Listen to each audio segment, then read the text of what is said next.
Ya jangan berlebihan gitu ya dok ya. Ya seperti saya berlebihan berat badan. Sama dok saya juga. Memang benar kalau peribahasa orang, satu orang waras di antara orang gila, yang orang waras itu jadi gila. Benar deh. Ternyata ikan kembung itu protein DHA-nya jauh lebih tinggi dibandingkan salmon. Ini viral sampai saya bilang maaf nanti kalau dibilangnya kotoran kucing bisa bisa menghilangkan COVID, habis kotoran kucing di dunia ini. Jadi pertahanan tubuh itu sangat penting. Dari mana pertahanan tubuh sangat penting? Yang pertama dari nutrisi.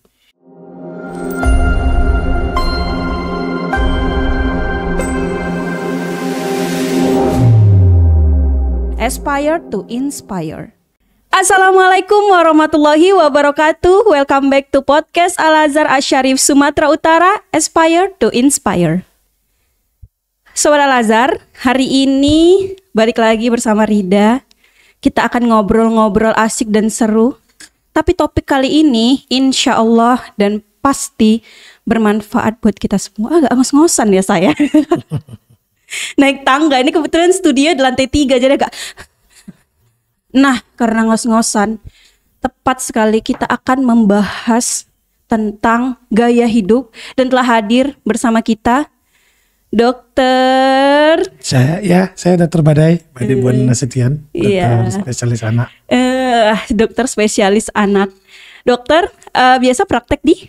Saya di Rumah Sakit USU, Rumah Sakit Columbia Asia Aksara dekat sini, sama Rumah Sakit Rosifa. Oke, Sobat Al-Azhar yang mau ketemu sama Dokter Badai silahkan ya datang ke rumah sakit berikut. Tapi jangan sakit dong. Nah, hari ini kita akan diskusi, akan minta Dokter Badai untuk sharing nih tentang gimana sih gaya hidup yang tepat dan sehat tentunya. Oke, dokter. Jadi kan aku pernah baca sebuah buku ya dok. Judulnya itu The Body karya Bill Bryson. Sobat Al-Azhar yang ikutin aku di Instagram mungkin tahu kalau aku tuh berbulan-bulan menghabiskan buku itu dok. Itu tebel banget ya Allah. Itu sampai teman-teman aku tuh ngasih apresiasi karena menghabiskan buku itu. Dan di dalam buku itu ada hal yang menarik buat aku. Jadi kayak katanya menurut penelitian, aku lupa penelitiannya di mana dan kapan, penyakit yang diidap atau diderita oleh orang-orang di zaman sekarang itu kebanyakan bukan karena penyakit menular, tapi disebabkan oleh gaya hidup yang kurang baik. Karena kan sekarang serba instan ya dok. Betul. Itu gimana menurut dokter? Apakah itu benar?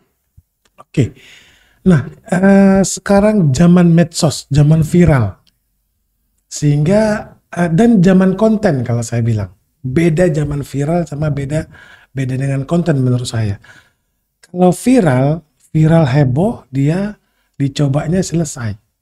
Ternyata gaya hidup atau cara itu nggak bagus, udah selesai dia.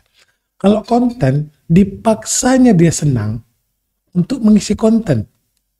Nah seperti itu. Atau sengaja dibuatnya konten, misalnya yang perempuan dibuat seperti laki-laki, atau sebaliknya yang laki-laki diperempuan-perempuankan. Agar apa?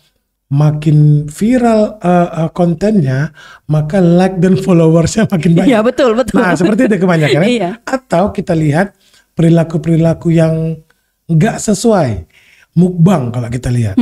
Makan nasi bungkus, 2 nasi bungkus, langsung dimakan semuanya. Kan ada seperti itu. Iya betul dong. Nah sedangkan kita aja 1 nasi bungkus aja udah kewalahan sebenarnya. Oh iya betul ya. Karena porsinya memang sudah banyak ya dok. Nasi bungkus itu kan memang beda makanan Padang kita makan di restoran sama kalau nasi bungkus. Dibawa pulang gitu ya. Nasi bungkus centongannya kan lebih banyak deh. Karena memang untuk rame-rame. Bayangkan dia bisa 2 atau 3 nasi bungkus demi konten. Makin banyak nasi bungkusnya, maka kontennya makin sering ditonton orang, makin viral. Makin viral, followers makin banyak, subscriber makin banyak. Ya, seperti itu dia. Nah, itu gaya hidup yang sebenarnya nggak benar. Ya, kalau saya bilang tadi ketika Mbak nanyain masalah gaya hidup, Kita yang biasa-biasa saja, nggak usah yang over-over. Nah itu dia kalau menurut saya. Jadi ya jangan berlebihan gitu ya dok ya. Ya seperti saya berlebihan berat badan. Sama dok saya juga. memang berarti intake sama outputnya nggak seimbang. Memang itu dia. Nah itu maksudnya oke, itu memang dari dulu. Saya nggak bisa bilang dari dulu seperti itu. Kenapa? Karena nanti mungkin akan berkorelasi dengan pertanyaan-pertanyaan Mbak yang selanjutnya. Anak saya dulu sebesar saya sebelum masuk pesantren. Oh. Nah setelah masuk pesantren sekarang dia jauh dari over, jauh dari obes. Nah, seperti itu. Itu dia kan santri nih dok. Kenapa dia bisa? Itu waktu udah masuk pesantren? Setelah masuk pesantren jadi jauh lebih susut, jauh lebih kurus dibandingkan dulu ketika baru masuk di sini. Apakah karena santri ini kan aktivitasnya tinggi ya dok? Kegiatan mereka padat gitu ya, sekolah, menghafal itu kan butuh daya pikir yang tinggi gitu ya, daya konsentrasi yang tinggi itu kan membutuhkan energi. Kemudian ekskul yang mereka ikuti, belum lagi tambahan-tambahan kegiatan dari pesantren. Apakah dengan aktivitas yang tinggi itu memengaruhi para santri, terutama anak dokter ini menurut dokter? Oke, yang pertama masalah gaya hidup tadi, lingkungan dan budaya kalau saya. Maksudnya budaya di sekitar kita. Nah, gaya hidup di pesantren ini kan nggak boleh bawa handphone. Nah, handphone inilah yang membuat kita kebanyakan duduk. Oh iya betul. Kebanyakan duduk ngemil. Ngemil duduk main handphone. Mau main game lah atau mau ngechat lah atau mau apa. Iya benar. Akhirnya apa? Tadi yang saya bilang, input sama outputnya nggak seimbang. Nah, itu satu hal. Kita lihat di sini tidak punya handphone. Sehingga apa? Balik ke zaman kita kecil dulu. Benar. Kita kecil dulu nggak akan bermain kalau nggak sama teman-teman. Iya benar-benar. Kalau sekarang bermain sama teman-teman di dunia maya, duduk dia. Sehingga yang di pesantren di sini nggak mungkin mungkin 1-2 hari dia masih betah di kamar saja tidur. Tapi seminggu, 2 minggu, sebulan, 2 bulan nggak mungkin betah. Bener kan? Bosan ya, apalagi nggak ada temen mulai di kamar ya. Kalau nggak salah kan di sini setelah asar ke maghrib itu kan free time kan? Iya benar. Nah, nggak mungkin dia tidur aja seminggu. Itu tadi saya bilang 1 hari, 2 hari, seminggu, 2 minggu, sebulan nggak mungkin itu terus. Iya benar. Minimal diajak bestinya entah apalah gitu. Iya, karena lingkungannya bergerak, beraktivitas fisik, Benar. maka dia pun juga akhirnya terdorong gitu ya. Ya, lingkungannya semuanya bergerak, nggak mungkin dia tidur saja. Kecuali ya beda, kalau terlalu capek mungkin 1-2 hari bisa ya. Tapi kan nggak mungkin, karena lingkungan kita. Iya. Lingkungan kita berhandphone semuanya. Iya benar. Kenapa? Kalau lingkungan kita berhandphone, kita nggak berhandphone, kita jadi dicuekin. Iya. Kan? Berbeda gitu ya. Itu sama dengan kalau peribahasa orang, satu orang waras di antara orang gila, yang orang waras itu jadi gila. Benar deh. Benar. Nah, itulah yang membuat budaya tadi. Nah, itu satu hal. Yang kedua, gaya hidupnya makan dibatasi. Iya benar. Bukan dicatu ya, beda ya, dibatasi. Sehingga nggak over yang masuk. Iya. Nah, yang ketiga, aktivitas kayak Mbak bilang tadi. Setahu saya dari anak saya bilang jam 4 pagi sudah bangun, sholat tahajud bareng, bla bla bla, sampai jam 9 atau jam 10 beraktivitas. Kita bayangkan kalian bukan pesantren. Mungkin jam 6 lah, udah mau dekat-dekat habis subuh baru bangun. Iya. Ya kan, salat subuh, dia makan, siap-siap sekolah. Mungkin yang kalau masuknya 7:30, jam 7 sudah mulai bergerak, ya kan? Jam 7 sudah mulai bergerak ke sekolah. Paling sampai jam 2, jam 3. Iya betul. Kalau enggak les, dia di rumah saja. Iya. Kalau les paling sampai maghrib. Dan itu pun di tempat les juga duduk juga ya dok ya. Benar. Tidak ada aktivitas. Begitu dia. Makanya mungkin buat sobat Al-Azhar yang tidak ditakdirkan untuk menyantri gitu kan, rezekinya bukan untuk nyantri, mungkin bisa menambah aktivitas fisiknya, kegiatan-kegiatan yang tidak sekedar duduk atau rebahan, lebih ditingkatkan lagi. Itu tadi ya, inputnya harus seimbang ya dok, Harus ya seimbang. dengan outputnya. Ya, benar, kalori yang masuk dengan kalori yang keluar. Menurut dokter nih dok, saya kan juga bergerak di bidang sosial dok kebetulan, Ya. alhamdulillah. Jadi kayak dengan nyata melihat banyak orang-orang yang ekonominya di bawah rata-rata atau yang kurang mampu untuk membeli nutrisi yang baik gitu kan dok. Karena kan input kita juga harus diperhatikan ya dok, kalori yang masuk ke tubuh kita. Nah, tapi seringkali mereka dengan keterbatasan ekonomi pun sehat walaupun mungkin kalori atau nutrisi yang mereka konsumsi itu kurang baik gitu dok, atau seadanya saja gitu. Itu menurut dokter apa yang memengaruhi mereka untuk tetap sehat gitu aja? Oke, nah yang kita satu-satu kita breakdown itu. Iya. Yang pertama sehat, yang pertama sekali kita harus tahu nutrisi mana yang buat sehat. Itu edukasi yang belum banyak yang kita tahu. Contoh yang paling booming sekarang mungkin Mbak udah tahu. Ternyata ikan kembung itu protein DHA-nya jauh lebih tinggi dibandingkan salmon. Iya benar, pernah dengar itu ya. Nah, ini sekarang sedang booming dan kita harus memboomingkan. Kenapa? Di Eropa, Amerika nggak ada ikan kembung. Iya.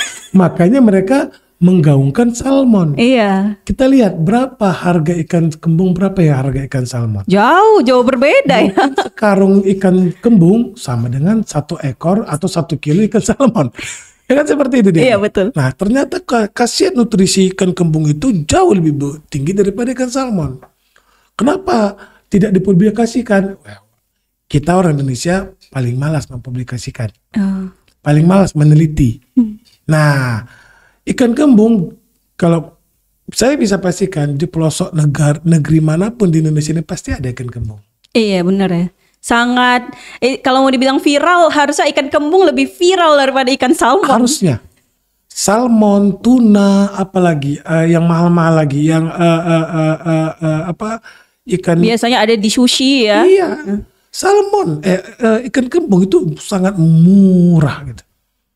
Jadi, ya kan? Nah, kemudian tahu tempe juga. Ya, cuman kebiasaan kita, budaya makan kita, nasinya segini, ikannya segini. Sehingga katanya biar cepet kenyang dong. Nah, iya. Sehingga proporsi karbohidrat dengan proteinnya jauh berbeda. Nah, seperti itu dia. Itulah yang membuat ya kita karbohidrat cukup gitu. Cuman protein dan yang lainnya itu tidak tercukupi untuk perkembangan otak. Oh iya benar. Jadi makanya tadi saya bilang kita breakdown satu-satu. Ada yang sehat berkualitas bagus, atau hanya sehat fisik saja gitu. Oh iya betul ya. Jadi kayak mungkin orang-orang dengan ekonomi yang rendah atau ekonomi yang di bawah rata-rata itu terlihat kelihatannya tidak bisa mencukupi nutrisi, padahal ikan kembung yang murah saja itu sudah bisa memenuhi nutrisi protein ya dok ya. Makanya edukasi ini harus benar-benar kita kasih sama semuanya. Iya benar dok, karena kan sekarang kayak tadi di awal dokter bilang sekarang itu zamannya viral, zamannya sosial media yang dipublikasi, yang ditunjukkan itu oleh orang-orang nutrisi protein yang begini diarahkan kan makan ikan salmon gitu kan. 70% pasien saya yang datang dengan imunisasi itu, kalau imunisasi datang kan saya selalu edukasi bagaimana makannya, apa mulainya. 70% itu rata-rata semuanya sibuk mensalmonkan anaknya. Benar, serius. Dok ini lucu banget Iya. dok. Mensalmonkan anaknya gitu. Ya, kenapa Bu? Ya salmon kan bagus dok, bla bla bla bla bla, seperti itu. Nah, sedangkan maksudnya oke, pemilihan salmon kenapa? Karena itu yang ditestimonikan atau yang digaung-gaungkan orang Eropa, orang Amerika, proteinnya bagus, DHA-nya tinggi, oke, memang benar. Tapi ada loh sama punya kita, origin dari Indonesia yang gampang dicari dan murah itu kalau nggak salah saya proteinnya tingginya 33 kali lipat kalau nggak salah saya. Wow. Kalau nggak salah ya. DHA-nya saya lupa, entah 5 atau 10 kali lipat daripada salmon. Shock. Bener. Coba lihat, gampang aja, cari aja di Google kadar kandungan protein salmon. Itu kandungan protein kembung itu keluar dia. Saya sering sih dok makan ikan kembung ya, tapi kan kayak misalnya 1 ekor segini gitu kan. Terus nanti saya Nasinya satu Ketahuan. piring. Nasinya satu piring kan. Habis itu campur mie instan. Ya biasa kayak gitu ya Bang. Benar sih, kembang proteinnya tinggi, tapi gara-gara mie instan sama apanya nasinya yang lebih banyak, jadinya nggak seimbang ya dok ya. Makanya yang perlu diperhatikan mungkin porsi di dalam piringnya. Kalau Iya, itu misalnya benar, itu benar. cara kita mencapai protein di Indonesia ini banyak ya jenis-jenis makanan yang tinggi protein kayak Iya. tadi kembung tadi. Nah dok, untuk aktivitas nih dok, kan tadi kan output itu kan termasuk aktivitas ya dok. Nah terus tuh pekerjaannya operator kita Bang Azai Ya, gitu ya, ya. atau ada desain grafis gitu kan mereka banyak yang duduk gitu kan dok. Dan Aja itu duduk kurus. oh iya, Bener kan? justru itu. Operator duduk aja. Jadi Berapa jam duduk sehari? hampir dari jam 8 Sampai sore jam 6. berarti kan input outputnya bagus. Ya, ya tapi kan? Bang Azai juga sering ini ya, apa namanya kayak ngurus perpustakaan. Nih, nah gitu dok. Dulu kan saya pernah kan dok, pekerjaan saya tuh penulis yang kayak lama gitu kan dok, hampir seharian di atas kursi dan rasanya memang engap, capek padahal nggak ngapain di atas kursi doang, tapi duduk itu ternyata capek banget. Menurut dokter, untuk kita ini pekerja kreatif atau zaman sekarang kan pekerjaan itu sudah banyak ya dok, termasuk itu tadi banyaknya pekerja kreatif, desain grafis dan segala macam, gamer juga ada sekarang yang duduk terus. Dokter punya saran nggak gimana cara meningkatkan aktivitas kita, meningkatkan output kita supaya seimbang nih sama inputnya? Oke. Bilanglah tadi Bang Azhar bilang tadi jam 8 sampai jam 5 lah kita bilang. Iya benar. Dipotong break makan siang 1 jam 1,5 jam lah kita bilang ya. Jam 8 ke jam 5 itu berarti 9 jam. Oke. Berarti efektifnya bilanglah kita kurangi 2 jam ya. 7 jam efektifnya. Dari 7 jam itu apa mungkin selama 7 jam itu kita nggak bisa lepas dari komputer? Bisa sih. Satu. Yang kedua, itu banyak tuh di Instagram, di YouTube, aktivitas fisik ketika duduk banyak. Iya. Banyak kita bisa lakukan seperti ini kan gitu deh. Banyak kan gak harus duduk itu bukan duduk manis seperti anak SD gini terus-terusan. Dari jam 8 sampai jam 5 sore kan gak yang gini. Nah, bisa istirahat, bisa kita bergerak juga. Jadi memanfaatkan sosial media dan keviralan Dan salah itu. satu contoh tadi, Mbak tadi kan ngos-ngosan kan? Heeh. Coba ada lift. Ini naik lift. Benar? Sama kayak saya tadi yang di gedung Mafasa, saya tadi ikut petisi. Itu kan ada lift. Tapi naik lift. Nah, turunnya pas rame turun tangga karena itu itu kan suatu aktivitas juga. Oh, jadi kita memanfaatkan celah itu semaksimal mungkin ya dok. Benar. Itu sebenarnya masalah ini ya, masalah motivasi juga ya. Oh iya benar ya. Jadi intinya tuh Sobat Al-Azhar jangan banyak alasan. Ya, itu benar. Sama saya juga. Sama dok, saya juga dok. Makanya kalau misalnya ada kesempatan untuk jalan gitu kan, saya juga pernah baca gitu kan di artikel atau apa, kalau dalam 15 menit kamu bisa mencapai tempat itu gitu, jalan aja gitu loh. Kalau lebih dari 15 menit ya nggak usah. Jadi kayak misalnya saya ke supermarket atau minimarket dekat rumah gitu kan dok, kayak 5 menit kok, cuman udah saya berusaha jalan walaupun ya asapnya ya Indonesia. Ya, memang kita kan belum ramah untuk pedestrian ya, untuk jalan kita belum ramah. Iya bener dok. Beda sama ya negara-negara. Kita nggak usah yang paling dekat Singapura, orang lebih banyak jalan. Kenapa? Karena kalau nggak jalan duit banyak habis. Di sana jangan mikir taksi, wah gila taksi sana. Grab juga kan gitu kan. Nah, jadi di sana rata-rata rapid mass transportation kan, dengan jalan gitu. Ya kita belum terbiasa jalan karena memang kita budayanya kita juga seperti ini. Kemudian fasilitas ya kalau saya bilang fasilitas ya seperti Mbak bilang, kita jangan nyalahin orang lain. Iya. Dari kitanya juga belum memang. Iya benar ya. Jadi ya dengan keadaan yang terbatas juga, kita nih Sobat Al-Azhar juga ya harus tetap menjalankan hal-hal yang sehat, tadi kan aktivitas yang tinggi. Sama kayak yang tadi masalah output tadi, aktivitas. Orang heboh mau nge-gym yang berapa duit gitu kan. Heboh ini jalan kaki aja apa gitu. Jalan kaki seputar kompleks selesainya. Di mall, gymnya di mall naik lift. Ke gymnya naik lift ya. Habis Nge-gym. nge-gym baru sosialita di kafe. Terus lagi naik dong. Nggak salah sih Sobat Al-Azhar. Tapi kan yang terpenting itu adalah kebiasaan ya Iya, dok benar. ya. Jadi itu sebuah kebiasaan. Karena kalau tiba-tiba duitnya nggak ada, apakah tidak nge-gym? Jadinya padahal kita Nah, maksudnya butuhnya. yang tadi saya bilang kalau untuk jalan saja itu nggak ada modal loh. Pakai sendal aja Iya bisa. betul. Nggak mesti pakai sepatu yang ada run-runnya kan banyak kan. Iya, Yang benar. Yang ini run itu run yang harganya Banyak ini 2 juta, mereknya 3 sekarang. juta, 4 juta gitu. Ya nggak harus pakai sendal Swallow aja yang harganya 25.000 berapa sekarang Swallow 20.000, 10.000 udah bisa jalan kan. Iya betul. Itu adalah olahraga sekali. murah. Iya paling Dan murah. nggak perlu skill. Iya. Tinggal jalan. Ada yang nggak bisa Iya. jalan? Teng, teng, teng. Jadi Sobat Al-Azhar yang kita bisa jalan walaupun dengan pekerjaan yang mungkin menuntut untuk duduk saja atau lebih banyak di depan laptop dan komputer, manfaatkanlah gitu ya Iya. dok ya. Oke dok, kalau gitu dok, saya mau tanya nih dok.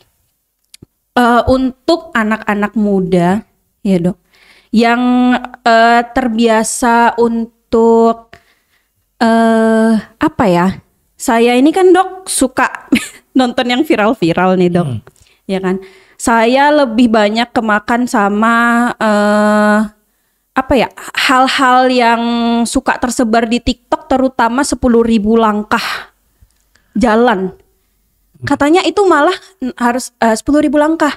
Kalian salah katanya ya dok. Kalian salah kalau 10.000 langkah satu hari, tapi ada stopnya gitu. Katanya 10.000 langkah yang harus kita penuhi itu yang non-stop. Jadi kegiatan kita yang lain yang misalnya saya turun tangga, turun nih 3 lantai, itu tuh nggak dihitung 10.000 langkah. Itu benar nggak sih dok? Yang benar tuh gimana sih 10.000 langkah yang harus kita penuhi? Kalau saya sekarang gini, banyak yang ditanya ke kami, dok, saya dokter anak ya, dok, ASI itu katanya seperti ini, harus seperti itu, harus seperti itu. Dari mana ibu tahu? Dari TikTok. Kan dari TikTok. Oke, TikToknya siapa? Bahkan dia bukan orang yang mepet-mepet kesehatan pun enggak. Misalnya seperti entah sarjana lainnya yang agak mirip-mirip kesehatan pun enggak gitu. Ya, hanya gara-gara dia influencer, gara-gara ngomong itu lebih dipercaya itu daripada kami yang dokter anak. Seperti itu. Nah, jadi kalau masalah ini, kalau saya bilang, ya Mahatma Gandhi bilang, a journey of 1,000 miles begin in one step kan. Jadi perjalanan yang 1.000 miles itu dimulai dari satu langkah. Jadi mau 10.000 langkah itu mau nggak langsung, mau nggak, yang penting bergerak aja dulu. Jangan gara-gara itu katanya 10.000 langkah harus continue. Ya udahlah, aku nanti dulu. Akhirnya dia nggak bergerak. Iya bener, gara-gara itu justru malah malas gitu ya dok. Betul, itu maksudnya gak usah dulu, paling nggak 10.000 langkah dibaginya 10, berarti 1.000 langkah setiap bekerja, ya nggak, lebih bagus dibandingkan duduk saja, benar kan? Iya. Nah, jadi kalau saya bilang gak usah dikomplain masalah itu. Gak usah kebanyakan. Yang penting bergerak aja dulu. Menerima terlalu banyak informasi juga nggak bagus ya dok ya. Benar. Nah, kalau mau informasi dari textbook, dari yang terpercaya. Iya benar. Bukan TikTok, Instagram, YouTube dan lain sebagainya. Artikel jurnal gitu ya dok. Betul. Atau tanya sama ahlinya langsung. Nah, Seperti saya langsung bertanya. maksud saya seperti itu, karena kita makan banyak sekali. TikTok ini bilang ini, Instagram ini bilang ini, waduh, jadi bingung kita. Iya bahkan saya tuh dok, demi kesehatan juga katanya kan kita justru harus menahan informasi dan berita-berita, apalagi kan sekarang sosial media itu sudah bisa memeluk semua informasi 1 detik, Oke. 10 detik langsung ya dok. Memeluk, dan akhirnya kebanyakan orang-orang lah kita bilangnya terbius. Iya benar dok. Terbius. Stres itu Iya. mempengaruhi kesehatan juga jadi. Itu paling kentara ketika COVID. Saya ngerawat COVID dulu. Saya ngerawat COVID sehingga saya menjaga diri supaya tidak terkena COVID. Ya, ada yang di rumah, saya nggak bilang siapa lah ya, ada yang di rumah. Oh, ini viral ada temulawak. Ini viral ada daun apa gitu dulu. Ini viral, sampai saya bilang maaf, nanti kalau dibilangnya kotoran kucing bisa bisa menghilangkan COVID, habis kotoran kucing di dunia ini. Ya, sampai seperti itu saya bilang gitu. Jadi ya kita pakai nalar juga lah gitu. Nah, dulu ingat ada susu yang ini ya dari beruang, tapi susu sapi, iklan naga kan ada. Iya. Katanya hilangin COVID. Oh itu Habis itu diborong gitu dok. ya kan ada seperti itu kan. Terus katanya ada yang antiseptik tangan, yang merek sesuatu, ada kadang-kadang ada COVID-nya habis. Nah, ya seperti itu yang harus kita nalarkan. Jadi smartphone harus diikuti oleh smart people juga. Siap dok, siap. Nah, kalau menurut dokter nih, itu kan hal-hal yang viral kayak tadi itu kan dok kayak susu yang kemudian habis karena diklaim dapat mengobati Betul. COVID itu. Kalau menurut nalar saya ya dok, kayaknya mungkin cara bertahan hidup atau membangun sistem imun itu penting nggak dok untuk melawan virus atau penyakit yang memasuki tubuh kita? Itu pertahanan tubuh yang paling pertama. Obat-obatan belum tentu cocok. Dan obat-obatan belum tentu cocok untuk kita dan belum cocok untuk virus atau bakteri atau gejala yang ada. Kalau misalnya langsung bisa dibilang, misalnya obat demam berdarah atau penyakit A misalnya, obatnya B. Udah begitu ada sakit dikasih B langsung benar. Kan kayak gitu. Jadi kan semua kan masih menelaah. Apa diagnosa yang benar, diagnosa yang benar pun benar nggak ini obatnya. Jadi pertahanan tubuh itu sangat penting. Dari mana pertahanan tubuh sangat penting? Yang pertama dari nutrisi. Bukan overnutrisi seperti saya, bukan. Tapi nutrisi, aktivitas, ya kan, sama nutrisi itu pun seimbang, jelas semuanya. Karbohidrat, protein, lemak, vitamin, mineral, ya kan. Kalau aktivitas. Dan kemudian kekebalan tubuh juga adalah bagaimana ada namanya community acquired namanya. Jadi dari lingkungan. Dari lingkungan ini terpapar, kita lama-lama akan terbentuk kekebalan tubuh. Oh, makanya jangan juga terlalu menghindar ya dok? Terlalu menghindar, atau ada tuh beberapa orang-orang tua itu anaknya ini nggak boleh, itu nggak boleh, sana nggak boleh, situ nggak boleh. Nah, justru jadi nggak terbentuk kekebalan tubuhnya. benar, Gitu ya, gitu dia. Makanya kan ada nih, kalau kita ini kan kebanyakan yang muslim kan, kalau kita umroh atau haji kan harus divaksin kita meningitis. Kenapa? Kita nggak terbiasa meningitis di sini. Di sana sudah terbiasa, sudah terbentuk antibodinya sendiri. Sehingga kalau kita ke sana, yang mereka kena virus itu nggak akan kena meningitis, itu infeksi otak ya. Mereka nggak akan terkena meningitis.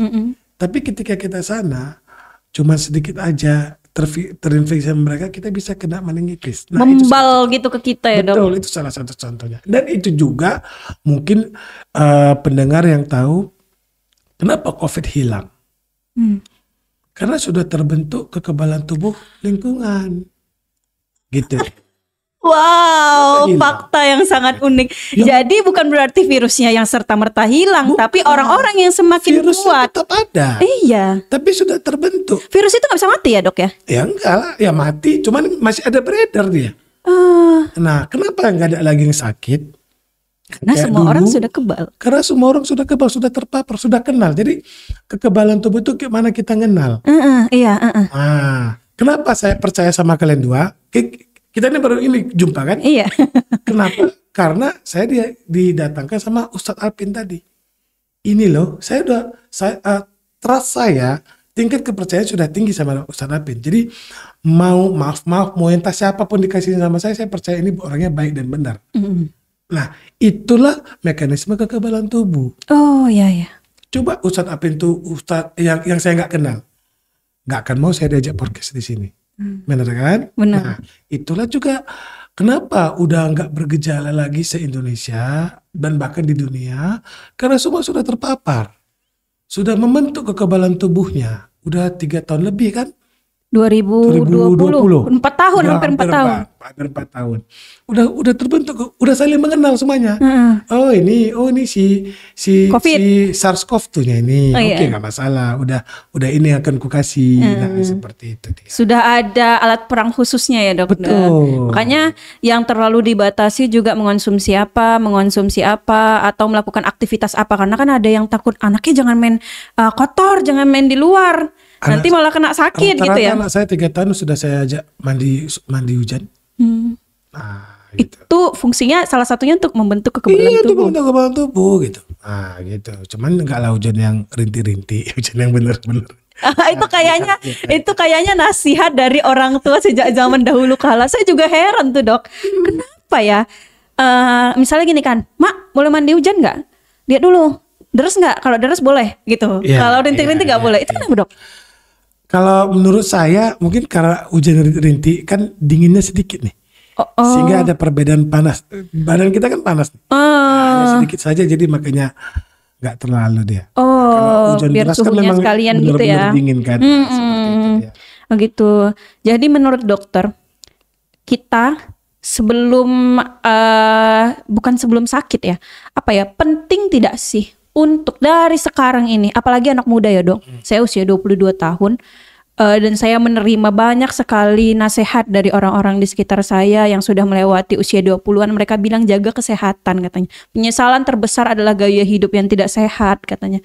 Kemudian itu tadi tidak membentuk sistem imun yang baik, sistem kekebalan tubuh yang baik. Jadi begitu sudah melewati, apalagi masa muda ini kan masa-masa kuat-kuatnya, benar. sudah melewati masa-masa itu, mereka menyesal karena akhirnya mudah terpapar penyakit gitu dok. Menurut dokter, sepenting itukah membentuk kekebalan tubuh? Membentuk kekebalan tubuh dan menjaga kesehatan itu sangat penting. Membentuk kekebalan tubuh alhamdulillah ya saya lumayan oke lah untuk itu. Nah, menjaga kesehatan saya yang kurang. Nah, di umur yang sembah ini dulu saya memang saya masih besar seperti itu, tapi saya bisa kemana-mana, masih bisa main bola, masih kencang main bola, masih yang lain-lain masih oke. Nah, sekarang udah mulai agak ngos-ngosan sedikit. Nah, gitu deh. Jadi itu sangat penting untuk menjaga itu. Kenapa? Kita nggak tahu kita hidup sampai umur berapa. Kalau kita tahu Mbak umur 22, tahu sampai umur 25, mungkin 3 tahun ini akan benar-benar sholat aja. Iya benar. Beneran? Kita nggak tahu nih. Kan gitu. Nah, jadi ya, selalu yang dibilang ibu saya adalah kita nggak tahu sampai berapa usia kita. Jadi jangan misalnya gini, usia saya sekarang 43. Misalnya Allah memberikan usia sampai 80, di 60 saya sudah jalan payah, berpikir pun nggak bisa, makan harus disuapin, mandi harus dimandiin. Bayangkan 20 tahun, ya kan? Benar. Walaupun ada istri, ada anak yang benar-benar mau, tapi kan psikologis kita bagaimana? Iya betul. Nah, gitu dia. Kalau menurut saya itu yang harus kita pahami. Kita nggak tahu berapa umur yang dikasih Allah itu. Nah, dan kita nggak bisa menegosiasikan. Iya, nggak bisa tawar ya. Betul. 3 tahun lagi nih Allah. Bentar dong, saya mau memperbaiki gaya hidup nih. Wah, nggak bisa gitu ya. Kalau 3 tahun lagi lebih enak kalau menurut saya. Kenapa? Bagus-bagus kita biaya gaya hidupnya, ngaji kita semuanya. Iya. Sehari Ini masalahnya nggak tahu ya dok ya. Tahu nih. Nggak tahu kita ya. Jadi jangan sampai menyesal di Betul, hari benar. ujung nanti, di ujung usia. Karena kesehatan tuh lebih mahal ketika sakit dibandingkan ketika sehat. Betul dok. Kesehatan itu lebih mahal. lebih terasa ketika sakit tenggorokan aja kayak, wah ternyata kemarin waktu napasnya enak tuh Betul. mahal Mau sekali ya. BPJS, mau asuransi kesehatan yang swasta punya limit untuk kita berobat, ya kan? Nah, tapi kesehatan yang benar-benar sehat nggak punya limit. Iya betul. Terasa itu saya pengalaman setiap saya sakit apapun dok, bahkan yang ringan sekalipun tuh saya langsung ngerasain kok, oh kalau bagian ini yang sakit ternyata waktu sehat kemarin tuh nikmat sekali ya, karena kan kita merasanya kayak bisa melanjutkan aktivitas seperti Ngomong biasa. pun payah, Iya minum benar air dok. putih nelan pun nggak enak. Apalagi sekedar sakit kepala aja itu udah rasanya tuh kayak Benar. aku tidak ingin menghadapi hidup ini. gitu ya, benar, saking mahalnya sehat betul, itu. betul. Oke dok, waduh seru sekali bersama Dokter Badai, teman-teman, Sobat Al-Azhar. Banyak sekali yang bisa kita ambil dari pengalaman. Tadi dokter bahkan menyampaikan dari ibunya sendiri. Wah seru sekali. Dokter, boleh dong dok closing statement ke Sobat Al-Azhar. Apa sih yang harus Sobat Al-Azhar perhatikan tentang kesehatan? Oke, yang perlu perhatikan tentang kesehatan adalah hargai sehatmu bukan sakitmu. Itu yang satu. Kenapa? Yang saya bilang tadi, kesehatan itu jauh lebih mahal ketika sakit. Lebih mahal dari segalanya, dari finansial, dari kualitas hidup pun.